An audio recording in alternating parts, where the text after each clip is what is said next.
Hello, people. How's it going? I'm redoing this video. I didn't like the way I did it the first time, so I'm redoing it. I live in Minnesota. Okay, I've been here since 1992, with a few detours not living here. Iowa and Nevada. Um, I like Minnesota history. I enjoy it. I find it fascinating, interesting. Minnesota has not been a boring state. We have not been a boring state. What's wrong with the thing here?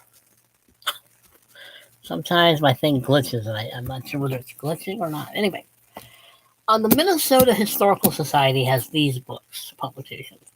There's a whole, I only have four of them. This is one of them. Although they have never made up more than a small percentage of Minnesota's population, Jews have made a remarkable contribution to the state in business, politics, education. German Jews arrived in St. Paul in the 1850s, helped build a new territory. Jews from Eastern Europe joined them in the 1880s, establishing stores and other retail businesses in the Twin Cities and many small towns. As they founded synagogues, schools, community organizations, and sought to create Jewish homes, they also sponsored a variety of philanthropic ventures and gained political office, including U.S. Senate.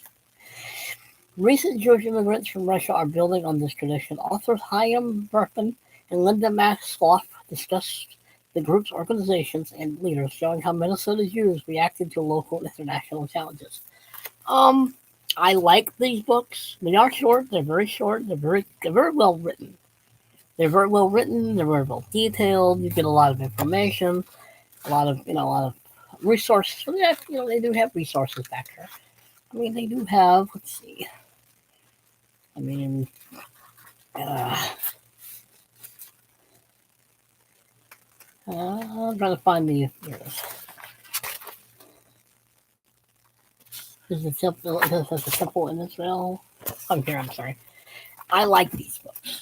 I think they're very well written. I've got one on Chinese too. Minnesota's first Chinese settlers fleeing racial violence in California established scores of businesses after they arrived in the late 1870s. Newspapers eagerly published reports of their activities, including New Year's festivities, marriages in restaurants, and laundry openings. Beginning in 1882, federal laws banning Chinese immigration and denying citizenship put particular pressure on the community. Sarah Gilbert Fuller relates the story of the Chinese from these early days to the 1960s, when a new wave of immigrants, including students, businessmen, and professionals from China, Hong Kong, and Taiwan, began to bring new energy and issues to the community and a flourishing ties in Minnesota and China. There's also a few on Japan, Japanese, Hmong, African Americans, Polish, German. I'm sure I'm missing Finland, Norwegians. Speaking of Scandinavia, on the Swedes, yeah. No ethnic group is so identified with a single state as the Swedes are with Minnesota. That's very true. And Gillespie Lewis explores how this came to be and what impact Swedes have had on this state they would make their own. He discusses churches, lodges, Swedish language newspapers, and entertainment. And through anecdotes, letters, and interviews from the immigrants themselves and their grandchildren, she tells the story of how the great Swedish migration tells about Swedish migration. For many Minnesotans of Swedish ancestry, Lewis provides a remarkable, concise portrait of an ethnic group striving to become American while struggling to maintain ties to tradition. These books are very good if you like Minnesota history and you'd like to have a very short book talking about it. I mean, they are good. I like them. There are, as I've said already, there are a whole bunch of other ones. They are all mostly at the Historical Society, which I really do need to visit again. I try to find these books at half-price bookstore because they're cheaper, of course. But I might have to go to the actual Historical Society and get some more of them because I do like them. I think they're very good, well-written, historical little booklets. And I got one on the Irish. Irish immigration to Minnesota performed two surprising feats. Contradicting the stereotype of Irishmen as bad farmers, they built some of the country's most successful and enduring Irish farming communities, and in St. Paul, despite being outnumbered by the German immigrants, they left a lasting legacy, so that today most Minnesotans think of the city as an Irish town. I guess that's true. As like farmers and laborers, policemen, politicians, maids, and mistresses, their hard work helped build the state, which is very true, by the way. Wherever they settled, the Irish founded churches, community organizations, became active in politics, and held St. Patrick's Day parades, inviting all Minnesotans to become a little bit Irish. And they do like their Irish stuff here. I'm trying to find some pictures that might show up on the camera that I just can't find. These little books are very good, as I keep saying. If you want to learn about Minnesota history, if you want to understand the Minnesota history, this state has always welcomed immigration. This state has always welcomed immigrants because we had so much land. Granted, I know we kicked the Native Americans off. Well, you know what? I can't change history. But that's why a lot of them came here. They had no idea there were other people on this land.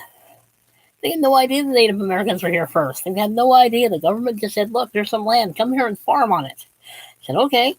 So they came from all over the planet, all over Earth, to start new lives in a place they thought was just open land. But they did it. They came here and they did what they had to do. But immigrants have built this country. Immigration has always built this country. This country is built on immigration. It always has been. And it always will be, because most Americans are immigrants. Or the relatives of immigrants. But these books are very good. I mean, this is the country that, volunteered first for the American Civil War. Because Governor Alexander Ramsey happened to be in Washington when Fort Sumter was fired upon. And he ran to Lincoln saying, we volunteer first. He did it first for Minnesota. Okay. I'm just very proud of this. Wasn't a good governor. Not really. You want to call a reason why the Native Americans were treated so badly during the Dakota Uprising? Read about Ramsey. Read about Governor Ramsey. He was not a nice guy. You read about Sibley. And actually, General Pope, who will lose the Second Battle of Manassas on the 29th, 30th, and 31st, I believe, if I remember correctly, one of those 3 days. Coming up a couple of days. Second Battle of Bull Run, 1862. August of 1862, but that's a whole different story.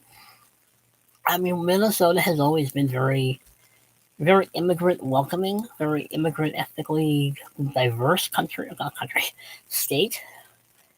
I like Minnesota history. I find a lot of it very interesting. I don't agree with a lot of what it does politically, but overall, this has been a pretty cool state. This is a pretty nice state. But anyway, I'm rambling. But these books, if you like Minnesota history and you want a very short little synopsis, a short little book on the subject of different ethnic groups that came here, and you want to learn about all that stuff, these books are very, very good. Yes, I will show them one more time because I can. I need to get the other ones. There are a few other ones out there. There are the Germans, the Poles, the Finlanders, the Norwegians, the African Americans, Japanese. I know the Hmong, and I'm missing one. The Ojibwe. That's the other one. The other one is they also have one on the Ojibwe, and I believe on the Dakota. I know they have one on the Ojibwe. They may not have one on the Dakota yet, but they do have one on the Ojibwe. I knew I was missing one. I knew I was forgetting one.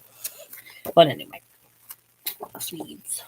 But yeah, I like Minnesota history.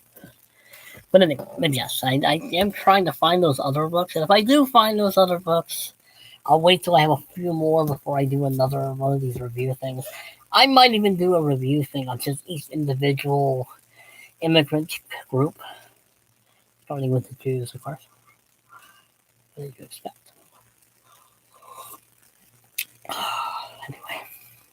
Anyway, a very good series. Minnesota Historical Society has them. Half Price Bookstore on occasion has them. I haven't actually checked Barnes & Noble. They might have some. I didn't even think about that. I should. Anyway, thank you for listening. It's a very hot and humid day, people.